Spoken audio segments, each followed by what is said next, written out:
TV prime time Bangla খবরে আপনাদের স্বাগত জানাই আমি মধুমত্তমা। প্রথমেই সংবাদ শিরোনাম। নির্বাচনীয় ইস্তেহার প্রকাশ করল তৃণমূল কংগ্রেস। বিভিন্ন সমস্যা নিয়ে কথা বললেন সুস্মিতা সহ রাধেশ্যাম।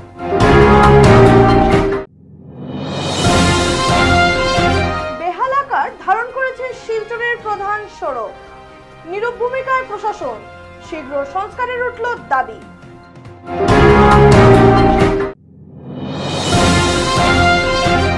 ঝড় এবং শিলাবৃষ্টিতে নাজেহাল ধলাই সমষ্টির গ্রাম, কেউ করেননি খোঁজ, অভিযোগ স্থানীয়দের। এবারে যাচ্ছি বিস্তারিত খবরে। এবারে লোকসভা নির্বাচনে দলীয় ইস্তেহার প্রকাশ করল তৃণমূল কংগ্রেস। দলীয় প্রার্থী রাধেশ্যাম বিশ্বাসকে পাশে বসিয়ে দলীয় ইস্তেহার প্রকাশ করলেন সাংসদ সুস্মিতা দেব। এবারে লোকসভা নির্বাচনে নির্বাচনীয় ইস্তেহার প্রকাশ করল তৃণমূল কংগ্রেস। শিলচর তৃণমূল কার্যালয়ে আজ দলীয় প্রার্থী রাধেশ্যাম বিশ্বাসকে পাশে বসিয়ে দলীয় নির্বাচনী ইস্তেহার প্রকাশ করলেন তৃণমূল নেত্রী সুস্মিতা দেব। পরে সাংবাদিকদের সাথে কথা বলতে গিয়ে সুস্মিতা দেব বলেন, যেহেতু কাছাড়ে তৃণমূলের কোনো নিজস্ব ভোট ব্যাংক নেই, অতএব তৃণমূল ভোট চাইবেন কংগ্রেস, বিজেপি এবং এআইইউডিএফ সমর্থকদের কাছে। একই সাথে সাংসদ সুস্মিতা দেব এবং প্রার্থী রাধেশ্যাম বিশ্বাস ডি ভোটার সমস্যা এবং সিএএ নিয়ে আসামের মুখ্যমন্ত্রী ও কেন্দ্রের বিজেপি সরকারকে এক হাত নেন। তাছাড়াও বরাকের বিভিন্ন সমস্যা, ডলু চা বাগান প্রসঙ্গ, আসামমালার সড়ক নির্মাণে অধিকৃত জমির কম্পেনসেশন প্রদান আদি বিভিন্ন বিষয় নিয়ে কথা বলেন সুস্মিতা দেব। প্রথমেই আমরা বলতে চাই যে নির্বাচনের সময় প্রত্যেক দলের অধিকার এবং দায়িত্ব থাকে যে নির্বাচনে যে ইস্যুগুলো নিয়ে আমরা জনসাধারণের মধ্যে যাব, সেটা যে ইস্যুগুলো আমরা তুলে ধরব সেটা প্রেসের মাধ্যমে আমরা কাছাড় জেলার ভোটারদের পৌঁছাতে চাই। আমাদের 26শে এপ্রিলের যে নির্বাচনটা হতে চলেছে, এটার আমরা যেটা মুখ্য স্লোগানটা দিয়েছি, সেই স্লোগানটা হলো আমাদের অধিকার, আমাদের স্বাভিমান, 26শে আমরা করব প্রমাণ।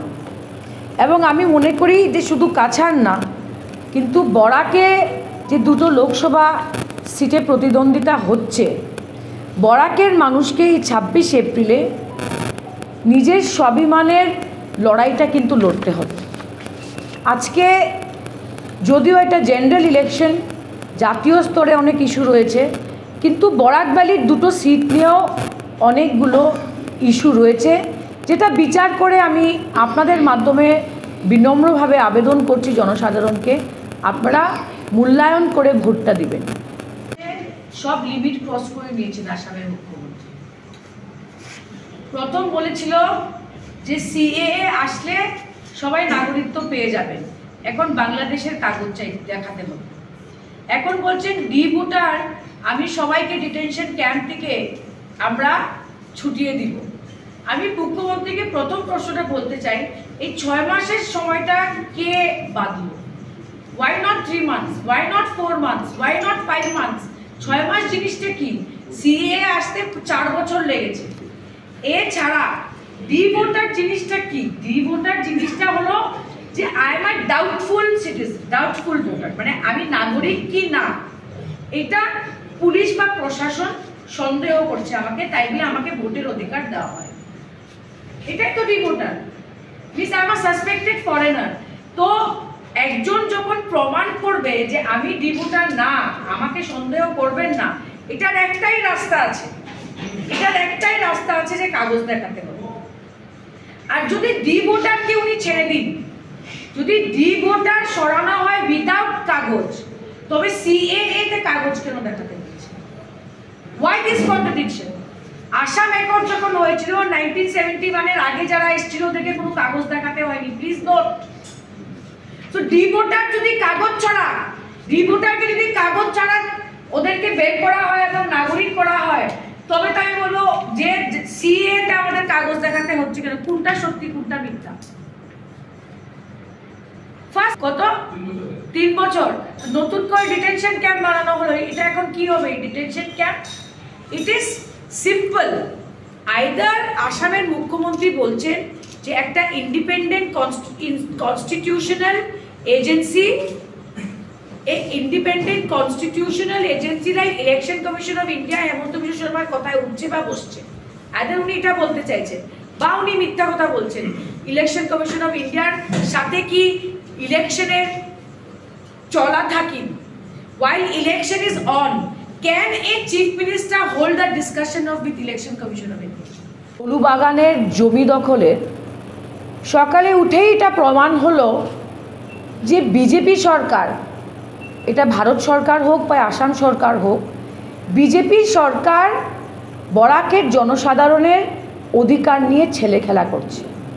যে ভারতমালা প্রজেক্ট হতে গিয়ে যাদের জমি অধিগ্রহণ হচ্ছে তাদের অধিকারেরও উল্লঙ্ঘন হচ্ছে।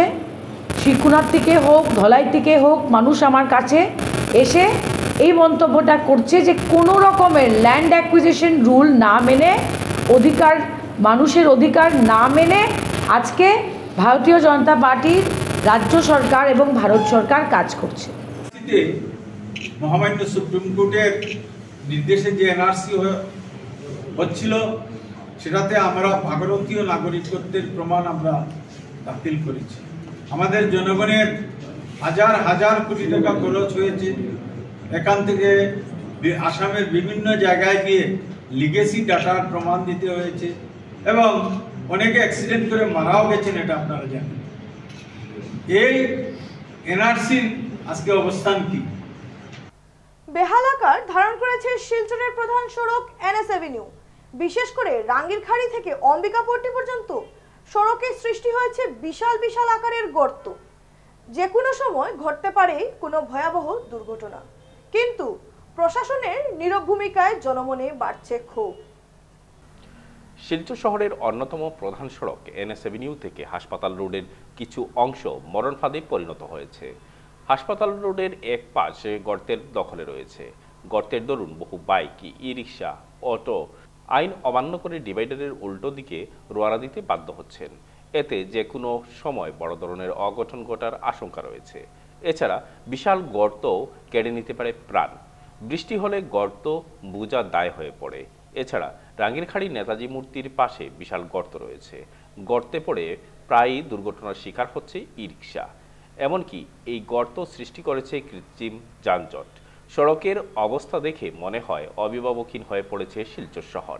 এমনকি পিএইচই রন্ধন গ্যাস কোম্পানির সৃষ্টি করা গর্তগুলো বিপজ্জনক হয়ে পড়েছে। সোনাই রোডে পরপর 4টি স্থানে রয়েছে পাইপলাইন ক্রস করার গর্ত। কোথাও সিসি ব্লক উঠে পড়েছে। উত্তর কৃষ্ণপুরেও একই হাল জাতীয় সড়কের। এতে যানবাহন চলাচল সহ সাধারণ যাত্রীরা চরম দুর্ভোগ পোহাতে হচ্ছে। এ নিয়ে জেলা প্রশাসন যথাযথ পদক্ষেপ গ্রহণ না করলে যে কোনো সময় ভয়ঙ্কর দুর্ঘটনা ঘটতে পারে বলে অনুমান স্থানীয়দের। দাদা, এই যে এটা হলো রাঙ্গিরখাড়ি, আর এটা শিলচর শহরের এটা হার্ট পয়েন্ট যেটাকে কোয়া হয়। এই হার্ট পয়েন্টে দেখুন, এখানে যত বড় একটা গর্ত আছে, এখানে যে কোনো সময় একটা বাইক, স্কুটি, ই রিক্সা ইত্যাদি যানজটের মধ্যে পড়িয়া এই গর্তে কিন্তু পাল্টি খেয়ে যায়, এই গর্তে পাল্টি খেয়ে যায় এবং এইখানে এত বিশাল জনসমাবেশ হয়, এর মধ্যে প্রায় সময় যাত্রীরা নাজেহাল হয়ে থাকে। আমি প্রশাসনের দৃষ্টি আকর্ষণ করব জনসাধারণের তরফ থেকে এই গর্তগুলো ভরাট করার জন্য এবং মিডিয়ার মারফতে আমি জেলা প্রশাসন মাননীয় মুখ্যমন্ত্রী হিমন্ত বিশ্ব শর্মার কাছে অনুরোধ রাখবো এই গর্তটা অতি সত্বর পরিপূর্ণ করার জন্য। এই মুহূর্তে আমি আরেকটা দৃষ্টি আকর্ষণ করতে চাই। কিছুদিন পূর্বে যখন আমাদের সাংসদ নির্বাচনের সময় মুখ্যমন্ত্রী আসলেন, তখন আমাদের এয়ারপোর্টের যে রাস্তা আছে ভিআইপি রোড, ওটাতে ছোট ছোট গর্তগুলা ফিল আপ করা হয়। কিন্তু আমাদের এই যেটা সোনাই রোড, যেটা হার্ট পয়েন্ট অফ শিলচর যেটাকে বলা হয় রাঙ্গিরখাড়ি, এই হার্ট পয়েন্টে এত বড় গাঁথা, নাগাটিলাতে কত বড় বড় গর্ত রয়েছে এবং আপনাদের বাজাজ মোটরসের সামনে যত বড় গর্ত রয়েছে, এই যে গর্তগুলো আমাদের জেলা প্রশাসন কেন বা কোন কারণে এই গর্তগুলা দেখেন না। আমি মুখ্যমন্ত্রীর কাছেও আমি ক্ষমাপ্রার্থী, আমি প্রার্থনা জানাবো এই গর্তগুলা ভরাট করার জন্য এবং জেলা প্রশাসনের কাছে আমি অনুরোধ রাখবো আমাদের এই সোনাই রোডের গর্তগুলো অতি সত্বর ভর্ত করার জন্য। এই গর্তগুলো যাতে অতি সত্বর গর্তগুলো ভরাট করা হয়। ধলাই বিধানসভা সমষ্টির গোপীনাথপুর গ্রামে গত কয়েকদিনের প্রচন্ড ঝড় এবং শিলাবৃষ্টিতে ব্যাপক ক্ষয়ক্ষতি হয়েছে। বর্তমানে দিশেহারা গ্রামটির খেটে খাওয়া মানুষরা, তবে আজও কেউ নেননি কোনো খোঁজ খবর। ফলে ক্ষুব্ধ গ্রামবাসীরা জানালেন সাহায্যের আবেদন। গত 4-5 দিনের লাগাতার ঝড় তুফান ও শিলাবৃষ্টিতে প্রচণ্ড ক্ষয়ক্ষতির সম্মুখীন হয়েছেন গোপীনাথপুর গ্রামের 2 শতাধিক কৃষক পরিবারের জনগণ। শিলাবৃষ্টির আঘাতে ক্ষেতের ফসলাদি হারিয়ে মাথায় হাত পড়েছে এলাকার কৃষকদের। একই সঙ্গে উপর্যুপুরি শিলের আঘাতে ক্ষতিগ্রস্ত হয়েছে গ্রামটির 1.5 শতাধিক পরিবার। শিলের আঘাতে ক্ষতিগ্রস্ত হয়েছে অনেকের ঘরের পুরনো টিনের চাল। গোপীনাথপুরে সাংবাদিকদের ডেকে গ্রামটির রাধেশ্যাম পাশি, দীপক পাশি, লালা রিকিয়াসন, সঞ্জয় কালোয়ার, উত্তম কালোয়ার, প্রমোদন তেলি, রাজু কালোয়ার সহ অন্যান্যরা বলেন, মধ্যদোলায় পানিভরা জিপি এবং দারবি জিপি ও নয়াবিল জিপির সংযোগস্থলে রয়েছে তাদের গোপীনাথপুর গ্রামটি। গ্রামে প্রায় 2 শতাধিক পরিবারের মধ্যে একজনও সরকারি চাকুরিজীবী নেই। প্রত্যেকেই বিভিন্ন ধরনের চাষবাস ও শ্রমিকের কাজ করে জীবিকা নির্বাহ করেন। ক্ষেতের উৎপাদিত ফসলাদি বাজারে বিক্রি করে চাল ডাল ও প্রতিদিনের খরচ যোগান তারা। তাছাড়া আয়ের অন্য কোনো উৎস নেই তাদের। গত 4-5 দিনের লাগাতার শিলাবৃষ্টি ও ঝড় তুফান গ্রামটিকে একেবারে চুরমার করে দিয়েছে। শিলাবৃষ্টির আঘাতে ক্ষতিগ্রস্ত হয়েছে 1.5 শতাধিক বিঘে জমির ঝিঙা, লাউ, করলা, শসা ও রামাইশ ক্ষেত। এছাড়াও শিলাবৃষ্টি ও ঝড় তুফানে ক্ষতিগ্রস্ত হয়েছে গ্রামটির 2 শতাধিক ঘরবাড়ি। এ ধরনের পরিস্থিতিতে অতি কষ্টে দিন যাপন করছেন জনগণ। এদিন গ্রামটির জনগণ বলেন, অভূতপূর্ব প্রাকৃতিক দুর্যোগে গ্রামের প্রতিটি পরিবারের পিঠ দেয়ালে ঠেকেছে, কিন্তু আজ পর্যন্ত তাদের দুঃখ দুর্দশা দেখতে কোনো নেতা, মন্ত্রী ও পঞ্চায়েত কর্তারা তাদের গ্রামে আসেননি। একইভাবে গ্রামের ক্ষয়ক্ষতি খতিয়ে দেখতে সরকারি তরফে কোনো পাটোয়ারিও গ্রামটিতে আসেননি বলে এদিন অভিযোগ তুলেন জনগণ। বিগত রবিবারে প্রায় 11টার সময় হঠাৎ করিয়া তুফান এসে, তুফান হওয়ার পরে শিলাবৃষ্টি এমনভাবে দিছে বোঝা যায় টিপারে যেরকম পাথর ডালে সেইভাবে পাথর পড়ছে। পড়ার পরে তো বাচ্চা কাচ্চা এটা কি তা করছে, প্রাণের ভয়ে চৌকির তলে হামাইছে। চৌকির তলে হামানোর পর তারা কোনো রকম যান বাঁচাইছে। একটু শিলাবৃষ্টি কমছে, বাইরে যা দেখি আমরা নিকটবর্তী আরেকটা বাড়ি আছে, সেই বাড়িটা উড়াইয়া নিছে। তা আমরা মনে করলাম এই বাড়ির লোকগুলা কি জানি ঘরের নিচে চাপাইয়া কোনো ক্ষয়ক্ষতি মারা গেছে নাকি, তা দৌড়াইয়া গেছি। আমরা নিজের ঘরটা ছাড়িয়া তারার এখানে গেছি। আর আমরার ঘরে প্রায় 2 ফুট থেকে 3 ফুট মানে পাথর জমা হয়েছে। পাথরের ঠান্ডায় আমরা দাঁড়াইতে পারি না, পরে চৌকির উপরে আমরা দাঁড়াইয়া কোনো রকম রাতটা কাটাইছি। আমরা বৃষ্টি পানি জলে আর এটা আমরা পথল পড়িয়া আমরার ঘর বাড়ি সব নষ্ট হয়েছে। একটা গরুর গোয়াল আসলো, এ পড়ি গেছে। আর আমরা এলকু সরকারের অনুরোধ করলাম যে আমরার কিছু মানে আমরা পাই। আমরা গরিব মানুষ, আমরা তো আর কোনো উপায় নাই। हमार पाक घर मैंने एकदम सब उजरा कर ले गए। गोता रविवार के बहुत खतरा तूफान देले रहे, हमनी तो बाँच गली। वही धन्यवाद, कोनो रकम भाग के हमनी घरवा में गेली। कौन घरवा में गए जा? यही मैंने इंदिरा आवास घरवा में। अच्छा अच्छा, बच्चा के सब लेके? हाँ हाँ हाँ। শঙ্কর দেবী গোপীনাথপুর গ্রাম আমাদের শিলাবৃষ্টি দিয়ে অতি ক্ষতি করছে। আমাদের কেজির এদিকেই পাথর পড়ছে। আমরা এদিকে 3.5 বিঘা আমার বাড়ি আছে, প্রচুর ক্ষতি হয়েছে। আবার ঝিঙা বাড়ি ক্ষতি করেছি। আমরা গরিব মানুষ। আমি লালা রিকিয়াসন, গোপীনাথপুর আমাদের গ্রাম। হ্যাঁ, আমরা গোপীনাথপুরে সবাই কৃষক মানুষ, সবাই খেতি বাড়ি করে এই ঝিঙ্গা, রামাইশ, কেরালা, শসা, লাউ সবজি টবজি করিয়া আমরা জীবনযাপন করি। কারণ আমরা কোনো সরকারি চাকরি বাকরি নাই। আমরা এই খেতি বাড়ির উপরে আমরা জীবন নির্ভর করে থাকি। আর এই যে ইতিমধ্যে যে শিলাবৃষ্টি হয়েছে, প্রায় কেজি পর্যন্ত শিলাবৃষ্টি পড়িয়া আমরা এই ঝিঙ্গাগুলো যে ক্ষতি হয়েছে, আমার 3 বিঘা জায়গা এরকম নষ্ট হয়ে গেছে। কোনো কিছু নাই এখন। কোনো পঞ্চায়েত, কোনো এমএলএ, কোনো মেম্বার, কোনো আমরা রিপোর্ট যাচ করছে না। বা জিজ্ঞাসাও না আমরা যে কিতা করা এখন আপনারা কিছু সান্ত্বনা একটা দিমু বা একটা আশ্বাস দিই কিছু একটা টাকা পয়সা দিমু সাহায্য করমু 40,000 50,000 খরচ হয়েছে যদি 20,000 25,000 যদি সরকার সাহায্য দেয় তাইলে আমরা গরিব মানুষ একটা করি একটা ব্যবস্থা নিব আমরা বাঁচার লাগি। পঞ্চায়েত আইছে নি? না পঞ্চায়েত হয়েছে না, এমএলএ এমপি না কোনো হয়েছে না, কোনো সরকারি সাহায্য পাইছেন না? আগামী লোকসভা নির্বাচনে কাছাড় জেলার আইন শৃঙ্খলা ব্যবস্থা খতিয়ে দেখতে আজ শিলচর পৌঁছালেন আসাম পুলিশের ডিজিপি জিপি সিং। আজ শিলচর বিমানবন্দর থেকে শিলচরে পৌঁছে জেলাশাসক কার্যালয়ে আইন শৃঙ্খলা জনিত বিষয়ে এক গুরুত্বপূর্ণ সভা করেন। পরে সংবাদ মাধ্যমের সাথে কথা বলতে গিয়ে তার সফরের উদ্দেশ্যে তুলে ধরেন। বরাক ভ্যালির 3টা জেলা কাছাড়, হাইলাকান্দি, করিমগঞ্জ জেলার ইলেকশনৰ পুলিচৰ যিখিনি প্ৰিপেৰেশ্যন এইটো আজি আহি ৰিভিউ কৰিছোঁ। প্ৰিপেৰেশ্যন ছেটিছফেক্টৰী আৰু আমাৰ অসম পুলিচৰ ফালৰ পৰা আমি প্ৰতিবদ্ধ for neutral, fair and transparent election. যেটুকে ইলেকশ্যন কমিশ্যন অফ ইণ্ডিয়াৰ ডাইৰেকশ্যনছ আছে সেইকাৰণে মই বিশেষ ক'ব খোজা নাই। আপোনালোকে ইলেকশ্যনৰ বিষয়ে যিখিনি প্ৰশ্ন কৰিব ইচ্ছা আছে এইখিনি আপুনি কাইণ্ডলি ডিষ্ট্ৰিক্ট ইলেকশ্যন অফিচাৰ নহ'লে স্টেট চিফ ইলেকশ্যন অফিচাৰক সুধিব। ধন্যবাদ। Election commission of India directions are concerned, I am not authorized to give any press briefing at all. Thank you so much. Bharatmala প্রকল্পের অধীনে সড়ক নির্মাণকে কেন্দ্র করে কাশীপুরবাসীর মনে বইছে ক্ষোভ। সড়ক ও সেতু নির্মাণের জন্য নদীতে ডাইভারশন তৈরি করায় বর্তমানে সংকটের মুখে নালাগ্রাম দ্বিতীয় খণ্ডের জনগণের চলাচলের রাস্তা। জনগণের উন্নয়নের কথা মাথায় রেখে ভারত সরকার কর্তৃক কাছাড়ের কাশীপুর থেকে সোনাবাড়িঘাট পর্যন্ত ভারতমালা প্রকল্পের অধীনে 4 লেনের কাজ শুরু করায় কাশীপুর নালগ্রাম দ্বিতীয় খণ্ডের জনগণ খুশি ব্যক্ত করলেও এলাকায় থাকা বাদরি উপর নির্মিত হতে যাওয়া সেতুর কাজ গ্রামবাসীদের কাছে এক বিরাট সমস্যা হয়ে দাঁড়িয়েছে। একটি বেসরকারি সংস্থা নদীর উপর সেতু নির্মাণের কাজ করতে গিয়ে নদী কেটে বিভক্ত করার পাশাপাশি এলাকায় একটি কৃত্রিম নদীর সৃষ্টি করায় বাদরি নদী তার মুখ্য প্রবাহ থেকে সরে বিপরীত দিকে তীব্র বেগে প্রবাহিত হচ্ছে, যার ফলে কাশীপুর নালগ্রাম দ্বিতীয় খণ্ডের একমাত্র যাতায়াতের পথটি ভেঙে পড়তে শুরু করেছে। পরিস্থিতি জটিল হয়ে উঠায় গ্রামে বসবাসকারী মানুষের রাতের ঘুম কেড়ে নিয়েছে। বর্তমানে আতঙ্কে দিশেহারা হয়ে নালগ্রাম দ্বিতীয় খণ্ডের জনগণ জমায়েত হয়ে প্রতিবাদ সাব্যস্ত করেন। সংবাদ মাধ্যমকে তারা জানান, একদিনের বৃষ্টিতেই যাতায়াতের একমাত্র পথটির অধিকাংশ এলাকা ভেঙে নদীতে তলিয়ে গেছে। ফাটল ধরেছে বহু অংশে।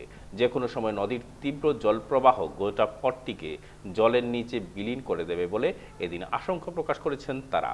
বিষয়টি বেসরকারি সংস্থার নজরে এনে ভাঙন এলাকায় মাটি ভরাটের কথা বললেও সংস্থাটি গ্রামবাসীদের কথায় কর্ণপাত করেনি বলে অভিযোগ স্থানীয়দের। কাশীপুর নালগ্রাম দ্বিতীয় খণ্ডে 50টি পরিবারের প্রায় 4 শতাধিক লোক এই পথটি দিয়ে নিত্যদিন যাতায়াত করেন। কিন্তু বাদরি নদীর উপর সেতু নির্মাণের জন্য বেসরকারি সংস্থাটি যেভাবে কাজ শুরু করেছে তাতে গ্রামের মানুষের চলাফেরা এক বিশাল প্রশ্নচিহ্নের মুখে এসে দাঁড়িয়েছে। অবিরত নদী ভাঙনের ফলে গ্রামের একমাত্র পথসহ বৃহৎ গাছগুলি বর্তমানে জলের নিচে তলিয়ে যাচ্ছে। চলতি বর্ষার মরশুমে গোটা গ্রামটি আগামীতে যোগাযোগ থেকে বিচ্ছিন্ন হওয়ার আশঙ্কায় গ্রামের জনগণ সরকার সহ স্থানীয় প্রশাসনের দৃষ্টি আকর্ষণ করে অতি সত্বর বিহিত ব্যবস্থা গ্রহণের কাতর আবেদন জানিয়েছেন। নালগ্রাম পার্ট 2 এটা হলো ভারতমালার রাস্তা সোনাবাড়িঘাটের দিকে বাইরে হয়েছে। কই থেকে পারছে? ওই থেকে কাশীপুর ন্যাশনাল হাইওয়ে রুট থেকে সোনাবাড়িঘাট পর্যন্ত। সোনাবাড়িঘাট ভারতমালা প্রকল্পের আন্ডারে রাস্তা 4 লেন, এটার কাজ এখানে চলে। তারা ব্রিজ কনস্ট্রাকশন করে। কোন জায়গা করে? এটা কাশীপুর নালগ্রাম, কাশীপুর দ্বিতীয় খণ্ড বাদরি নদীর উপরে। তারা কাজ করার সময় নদীরে ডাইভার্ট করিয়া মেইন যে নদীর প্রবাহ যেদিকে এদিক থেকে সরাইয়া পাড়ের দিকে আনিয়া কাটিয়া তারা একটা কৃত্রিম নদী সৃষ্টি করিয়া জল এদিকে ছাড়ছে।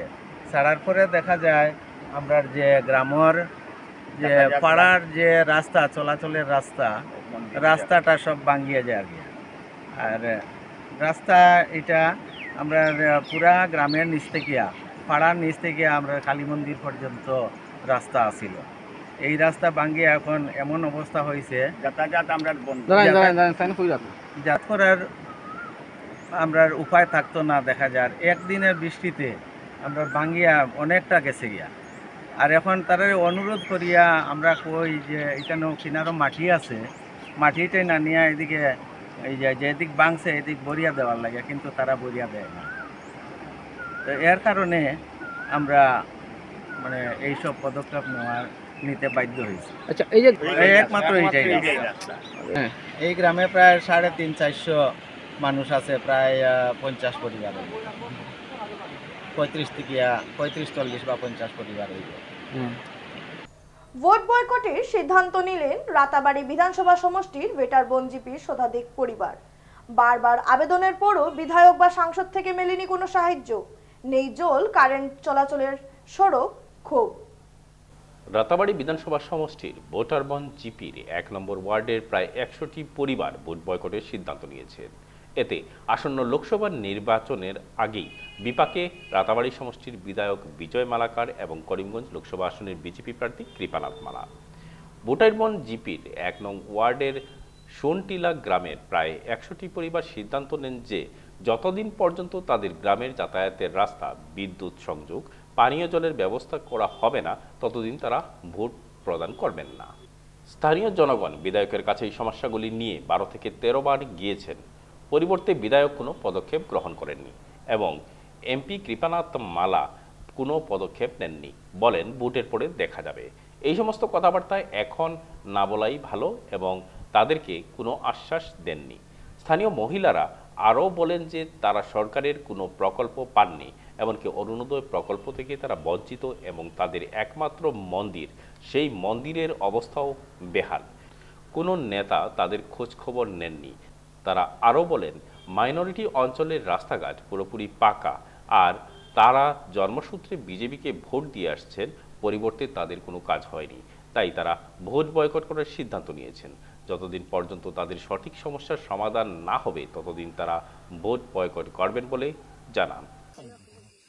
আমরা আমথিলা 1 নম্বর ওয়ার্ড বেটারবন জিপি, আমরা বেকেটের নাম রাখছে সোনঠিলা বলিয়া। এই সোনঠিলা হুরুতা মুরুতা মুরবী মানুষ যাওয়া অসুবিধা ভুট্টা হয়। অসুবিধা কিলা ইনো ইশারি দিয়া বান উন দিয়া একদম পানি একদম পুরা বুলাইয়া, আর হুরুতার মধ্যে যখন স্কুলে যাওয়ার সময় গোলাপ করে পানি হইয়া আবার গড় ফিরিয়া যায়। গড় ফিরার পরে আমরা কি হয়েছে রে হুরতারে যখন কোয়ার সময় বাবা দেখো দিয়া কোনো বান দিয়া পিছার সারা গোলাপ আমরা যাইতাম কিলা। এই জিনিসটা কোয়া আছে। এই জিনিস দুঃখে আমরা কিতাব করছে, এই দুঃখে এমএলএর কাছে গেলাম। এমএলএর কাছে 13 বার গেছি। 13 বার যাওয়ার পরে ওইব ওইব আইব আইব আইব ওটা করিয়া কই বছর যার। আর এমপি রোনে আবার গেলাম। এমপি রোনে যাওয়ার পরে হ্যাঁ বুট পরে হইব ওটা কই আমরা রাখছি। ওখানে যাওয়ার কোনো রাস্তা নাই, রাস্তাঘাট নাই, কারেন্ট নাই, তোমার রাস্তা নাই, কারেন্ট নাই, এরপরে জল নাই, আমরা অসুবিধা থাকতে আছে। আর কিন্তু বিজেপি আমরা বুট যখন বুটের সময় আইব আমরা এই সময় বিজেপি বুট দেয়, কিন্তু এই বুট দেওয়া আমরা মানে কিটা, আমরা মানে কিটা, আমরা মানুষ না গরু, এটা তো খেয়াল করতে আসলো।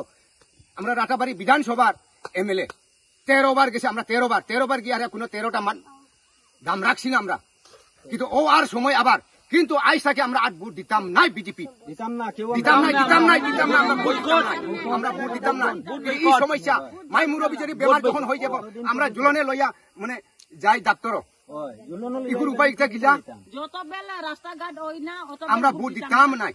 মাই মুরব্বী একটা একদম বড় বেমার হয়ে আছে, এটা লইয়া যাওয়া আমরা মহা মুশকিল।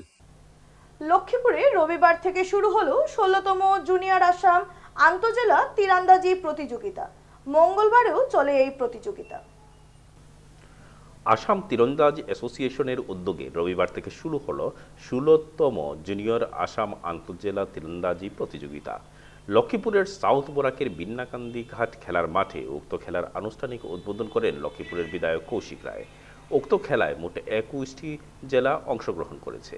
পুরুষ ও মহিলা খেলোয়াড় মিলিয়ে মোট 200 জন খেলোয়াড় অংশগ্রহণ করেছেন। তাছাড়া প্রতিটি জেলার সাথে একজন করে কোচ ও ম্যানেজার রয়েছেন। খেলাটি 3 বিভাগে করা হয়েছে, ইন্ডিয়ান রাউন্ড, কম্পাউন্ড ও রিকার্ভ, এই 3টি বিভাগে। সোমবার ইন্ডিয়ান রাউন্ডে খেলা অনুষ্ঠিত হয়। উক্ত খেলায় মেয়েদের প্রতিযোগিতায় বাক্সা জেলা প্রথম, উদালগুড়ি জেলা দ্বিতীয় ও তৃতীয় স্থান অধিকার করে কামরূপ জেলা।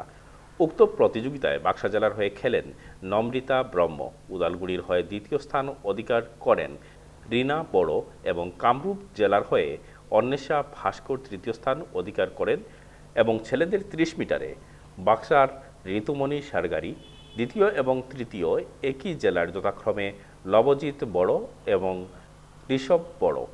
মেয়েদের 40 মিটারে বাক্সা জেলার নমৃতা ব্রহ্ম প্রথম, কামরূপ জেলার সিমনিক্তা রাবা দ্বিতীয় এবং তৃতীয় স্থান অধিকার করেন অন্বেষা ভাস্কর এবং ছেলেদের প্রতিযোগিতায় প্রথম, দ্বিতীয় এবং তৃতীয় 3টি স্থান অধিকার করেছেন বাক্সা জেলা। প্রথম, দ্বিতীয় ও তৃতীয় স্থান অধিকারকারীরা যথাক্রমে ঋতুমণি সারগারি, নরেশ্বর বড় ও সঞ্জয় বড়। তাছাড়া 30 মিটার এবং 40 মিটারের দুটি মিলিয়ে মেয়ে প্রতিযোগিতা হয়, তাতে 3টি স্থানই অধিকার করে বাক্সা জেলা। প্রথম স্থান অধিকার করে ঋতুমণি সারগারি, দ্বিতীয় স্থান অধিকার করে নরেশ্বর বড় এবং তৃতীয় স্থান অধিকার করে সঞ্জয় বড়।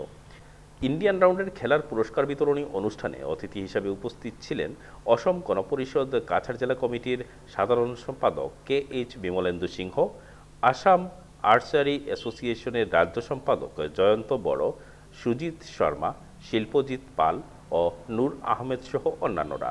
সভা শেষে বিজয়ী খেলোয়াড়দের হাতে পুরস্কার তুলে দেন অনুষ্ঠানের অতিথিরা। মঙ্গলবার কম্পাউন্ড রাউন্ডের প্রতিযোগিতা অনুষ্ঠিত হচ্ছে বলে আয়োজকরা জানিয়েছেন।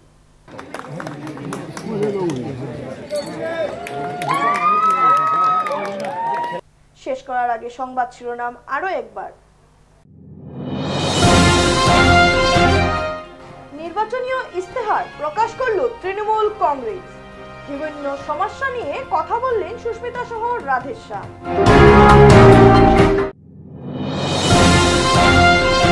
বেহাল আকার ধারণ করেছে শিলচরের প্রধান সড়ক। নীরব ভূমিকায় প্রশাসন, শীঘ্র সংস্কারের উঠল দাবি।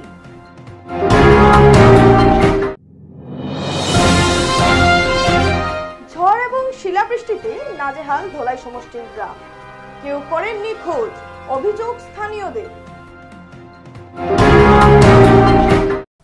বিটিভি প্রাইম টাইম বাংলা খবর আজ এ পর্যন্তই। নমস্কার।